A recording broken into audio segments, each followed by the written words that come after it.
절대쌍교 고룡원저 제16장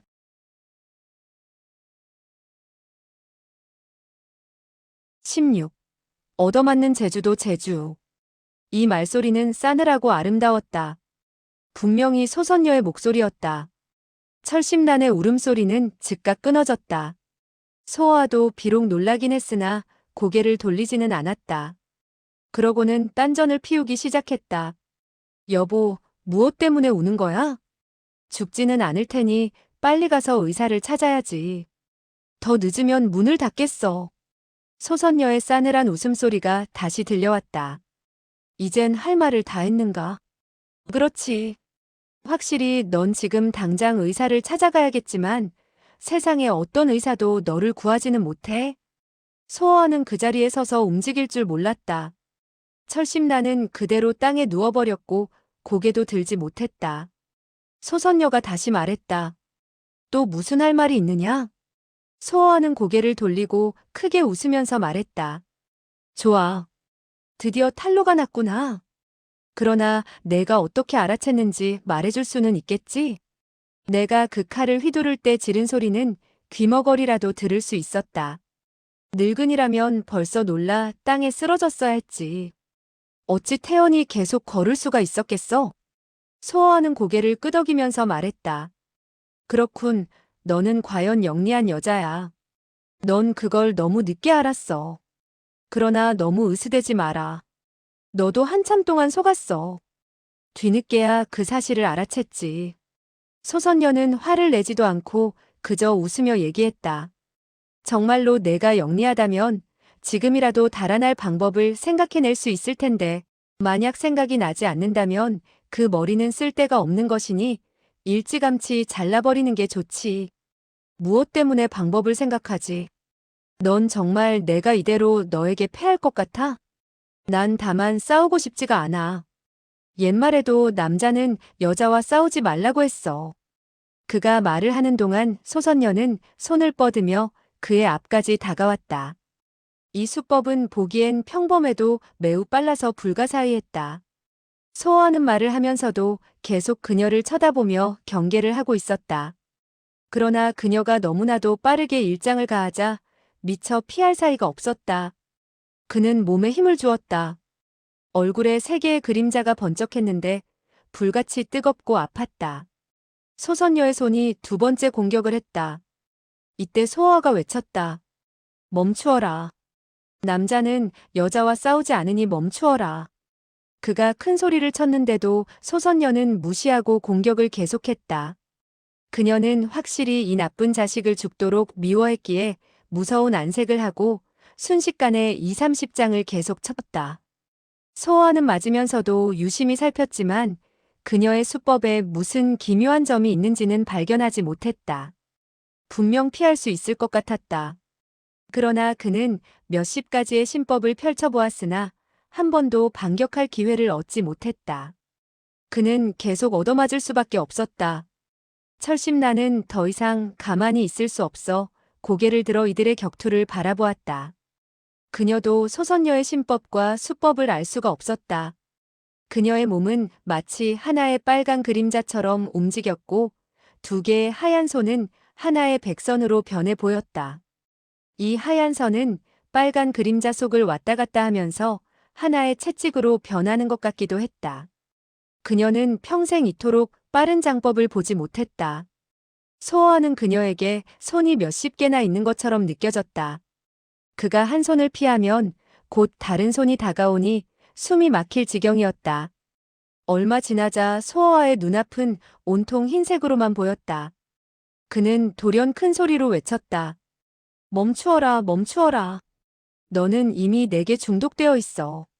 너. 그는 다시 계책을 사용하려 했으나 소선녀는 그의 말을 들은 척도 하지 않았다. 소아는 땀을 흘리면서 말했다. 넌 나의 독약이 얼마나 무서운지 알고 있냐? 나의 손에는 천하의 어느 누구도 독수를 가할 수가 없어. 더군다나 너 같은 자식이 나를 속이려고 하는 것은 꿈이야. 거짓말이 아니야. 나. 돌연 팍 하는 소리가 나면서 얼굴에 따귀를 맞은 그는 일장 밖으로 날아가 뒹굴었다. 철심란이 눈을 동그랗게 뜨고 소리쳤다. 아, 강어 소어야. 그러나 소어는 다시 벌떡 일어나 입가에 번진 피를 닦으면서 빙그레 웃었다. 안심해, 그녀는 나를 죽이지 못할 거야. 나를 죽이지 못하면 난 꼭 그녀를 쓰러뜨릴 수 있어. 좋아. 너의 뼈가 얼마나 튼튼한가 좀 봐야겠다. 그녀는 말을 마치자 몸을 다시 날려 칠장을 가했다. 그렇다. 그녀의 장법은 이상하지도 악독하지도 않았다. 오직 너무 빨라서 상대방을 숨도 쉬지 못하게 했을 뿐이다. 하지만 반격을 하지 못하는데 어찌 그녀를 이길 수 있으랴. 소어는 이를 악물며 어떻든 간에 그녀에게 반격을 해야 한다고 다짐했다. 곰곰이 살피던 그는 소선녀의 장법에 결점이 있는 곳을 발견했다. 그리하여 그는 급히 공격을 시도했다. 그러나 그의 일격이 도달하기도 전에 소선녀는 이미 그 결점을 보완했다. 그때 소어는 이미 배에 일장을 얻어맞은 뒤였다. 소어는 일격을 맞자 뒤로 18걸음이나 물러선 뒤 땅에 쓰러졌다. 다시는 일어나지 못할 것 같았다. 철심란이 애걸했다. 그만.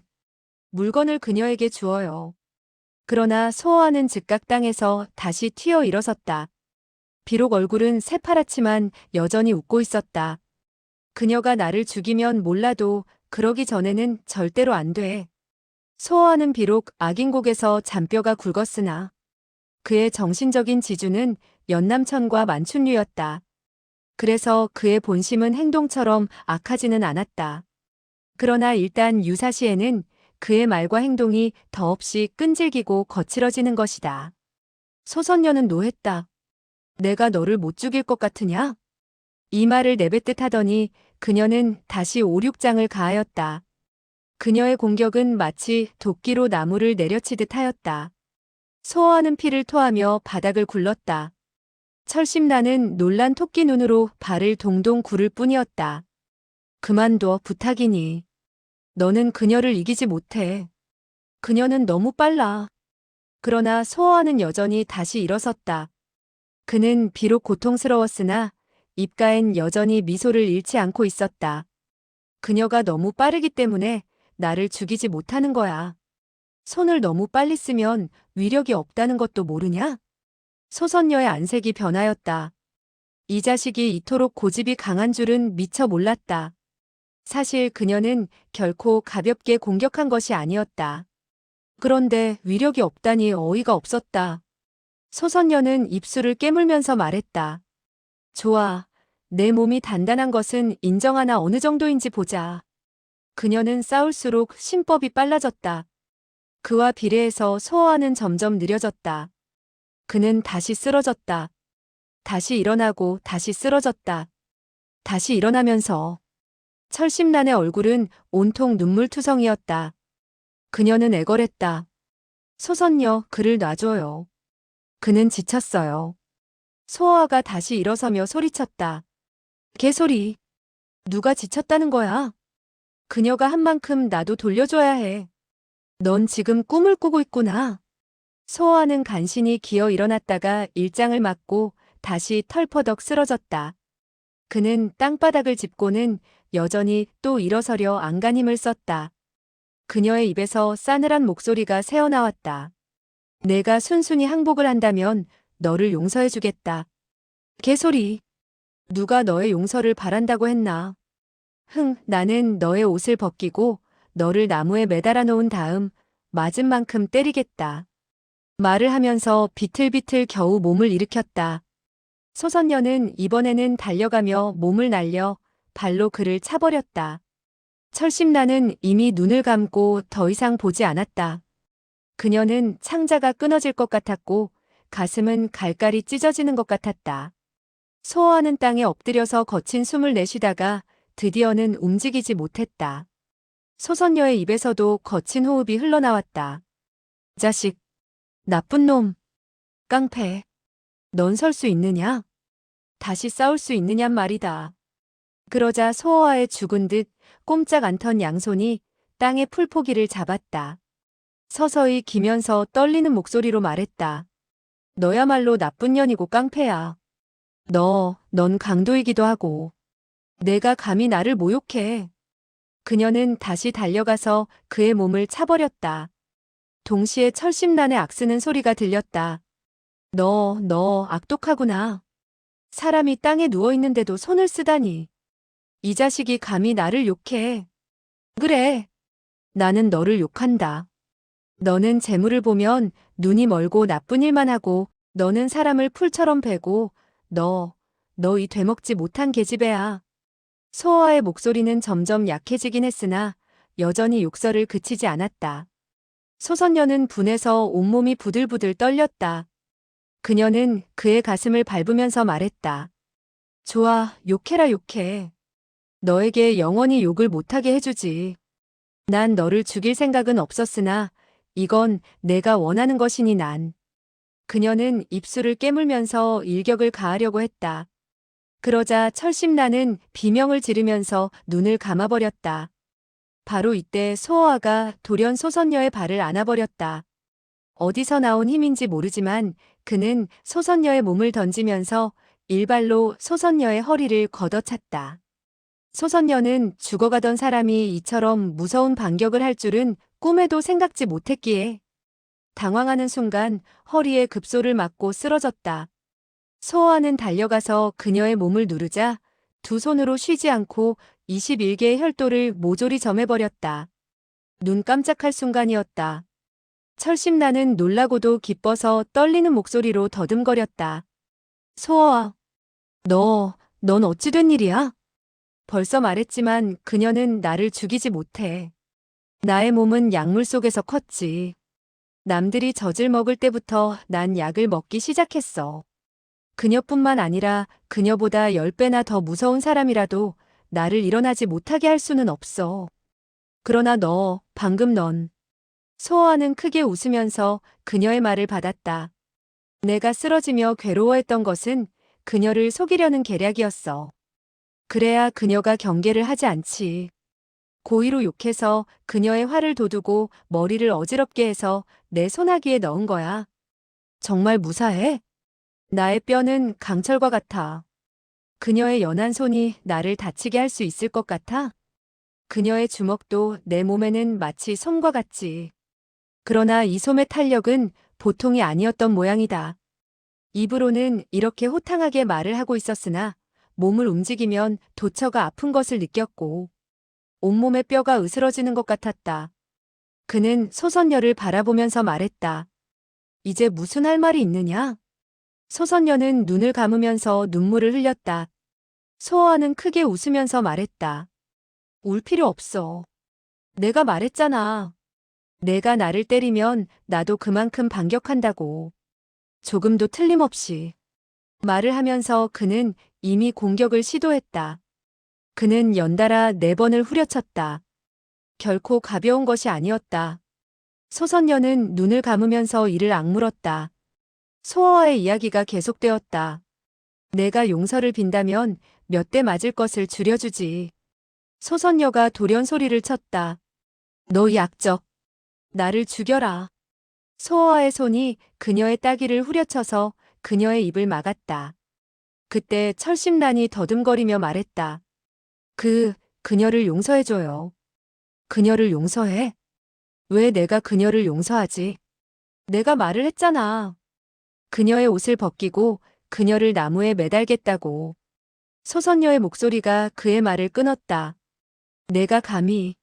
내가 정말 그런다면 난 죽어도 너를 용서 못할 거야.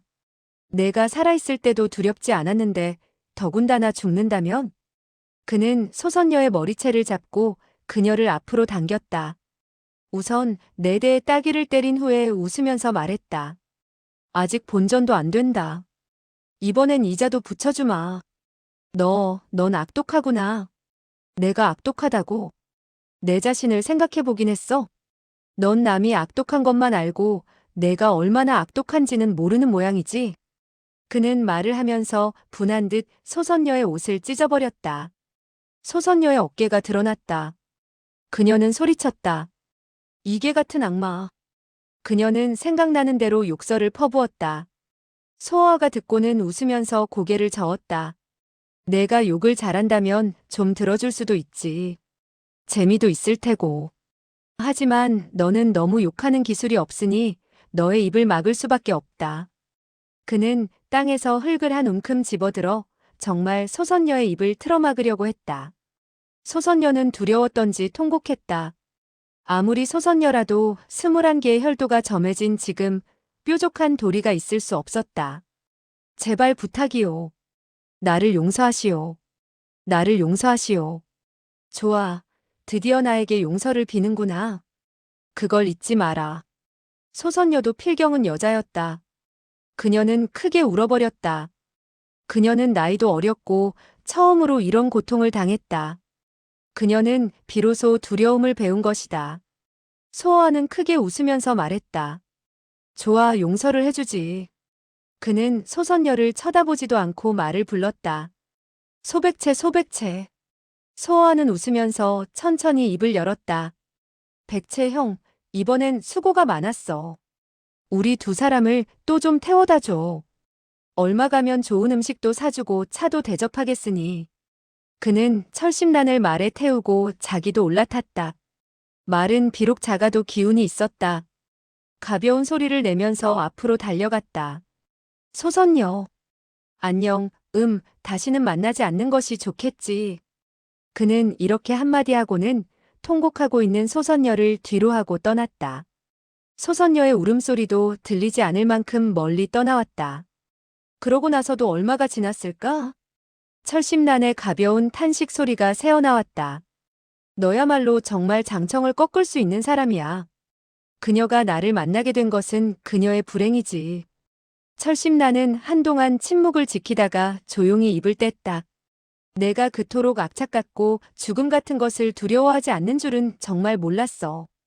아, 그래. 난 나쁜 놈인지도 몰라. 그러나 못난 놈은 아니야. 남들이 날더러 다른 것을 요구한다면 쉬울지 몰라도 나에게 용서를 빌라는 것은 어려운 일이야. 은같은 달빛이 그들의 그림자를 땅에 비추고 있다. 그들의 그림자는 하나가 된 것 같았다. 다시 한참 후 철심란이 생각난 듯 말했다. 너는 소선녀 장청이 왜 나의 보물지도를 빼앗으려고 했는지 알고 있어? 욕심 때문이겠지? 그건 틀린 생각이야. 그녀는 수단이 악독해도 나쁜 사람은 결코 아니야. 그녀가 좋은 사람이란 말이야? 좋은 사람은 너를 죽이려고 하고 나쁜 사람은 너를 구하려고 하니 이거 재미있는 일인데.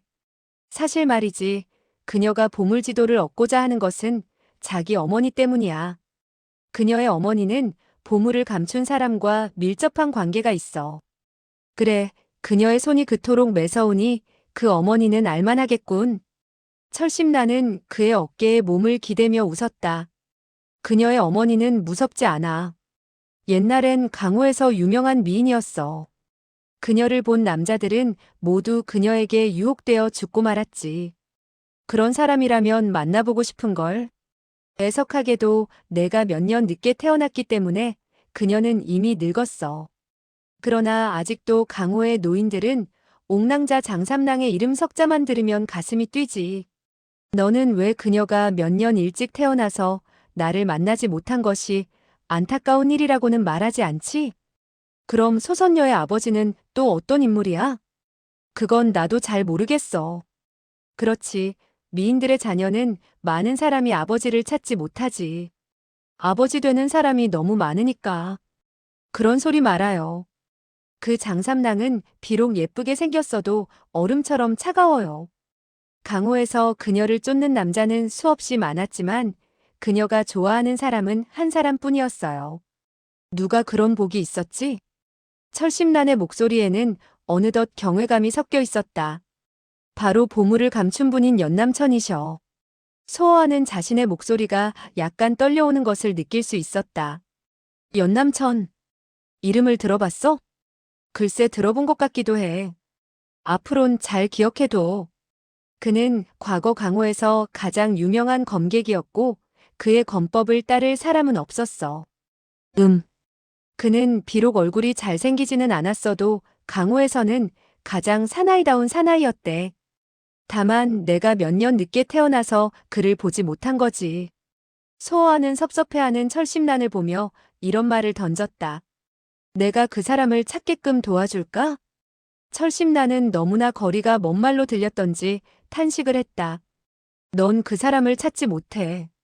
어느 누구도 그를 찾지는 못하지. 강호에 전하는 말로는 10수년 전에 웬일인지 악인곡으로 들어간 후 다시는 볼 수 없었대. 비록 그의 건법이 천하무적이라도 많은 악인을 만났기 때문에 아마 속임수에 빠져 죽었을 거야. 철심란의 말이 계속되었다. 보물지도는 그가 곡에 들어가기 전에 남겨놓았다고 하는데 그가 평시에 아끼던 보물과 그의 절세의 건보를 모두 은밀한 곳에 감추어 두었대. 이 지도만 있으면 그 보물과 건보를 찾을 수 있는 거지. 소호와는 서서히 고개를 끄덕였다. 보물보다 그 건보는 무림에 몸담고 있는 사람이라면 누구라도 군침을 삼키게 하겠는걸? 건보를 얻은 사람은 천하무적이 될 테니 많은 사람이 목숨을 걸고 빼앗으려는 것도 무리는 아니었구나. 그러나 소선녀는 그 건보 때문이 아니고 어머니를 위로하기 위해서. 그녀는 말을 하다가 돌연 놀라 몸을 떨며 어쩔 줄 몰랐다. 봐, 이거. 난 벌써 봤어. 우리 두 사람 외에 그림자 하나가 많아졌어. 땅 위에는 과연 하나의 그림자가 더 있었다. 소호와의 몸 뒤로 마치 말 엉덩이에 붙어 있는 것 같이 보였다. 그러나 말은 아무것도 느끼지 못했는지 계속 달리기만 했다. 소호와는 냉정을 유지할 수 있었으나 철심란은 당황하며 소호와의 손을 잡고 급히 말고삐를 당겼다. 말은 놀라 앞발을 들고 일어섰고 철심란은 그 바람에 말에서 떨어지고 말았다. 한 사람이 싸늘하게 말했다. 무엇이 두려우냐? 내가 너희를 죽이려고 했다면 벌써 손을 썼을 거야. 소호와도 입을 열었다. 내가 무서워했다면 벌써 말에서 뛰어내렸을 거다. 그 목소리는 껄껄 웃더니 맞장구를 쳤다. 그렇지, 너는 재미있어. 벌써부터 내가 재미있는 줄 알고 친구가 되고 싶어서 따라온 거야. 철심란이 황급히 일어서서 보니 몸이 작은 흑이인 하나가 종이로 만든 인형처럼 가볍게 말의 엉덩이에 앉아 있었다. 그는 얼굴 역시 까만 가면으로 가리고 있었고 오직 두 개의 눈동자만이 빛을 내고 있었다. 어둠 속에서도 밝게 깜빡이는 그의 눈초리는 매우 기이했고 공포의 분위기까지 자아냈다. 철심란이 물었다. 당신은 혹 흑지주가? 그 흑이인은 이상하게 웃으면서 그녀의 말을 받았다. 맞아. 너는 날 아는군. 당신 무슨 일로 여기에 왔죠? 난 본래 너를 쫓아왔었어. 그런데 이 친구를 보니 매우 재미가 있더군. 그 보물지도보다 더욱 흥미를 느껴서 친구가 되기 위해 지도를 포기할 생각이야. 소호와는 그를 바라보며 한마디 했다. 나를 보물지도보다 더 소중히 하는 사람이 있으니 마땅히 친구로 사귀어야지. 흑지주. 이름이 흑지주라고 했지? 너는 흑지주의 이름도 들어보지 못한 모양이지? 무식하군. 나의 이름도 모르면서 강호를 나다녀. 너는 언제부터 나를 따라왔지? 내가 백마를 얼룩말로 바꿀 때부터 너를 쫓았지. 이상하다. 난 모르고 있었으니. 내가 어떤 사람의 뒤를 몰래 쫓겠다고 마음먹으면 그 사람은 내가 평생을 따라다녀도 모를 것이야. 또 내가 만약 남의 눈에 띄지 않으려 한다면 천하에 누가 나의 그림자를 볼 수 있겠어? 소호와는 말에서 내린 후 그를 보고 웃으면서 말했다. 너는 나이는 어리지만 큰 소리는 잘 치는구나. 흑지주가 갑자기 노하여 소리쳤다. 나이가 어리다니. 너의 목소리로 알 수 있어. 흑지주는 껄껄 웃으면서 말했다. 나이가 어리다 해도 너에 비하면 삼촌은 될 수 있다. 그러나 너와는 친구가 되고 싶으니 형님이라고 불러라.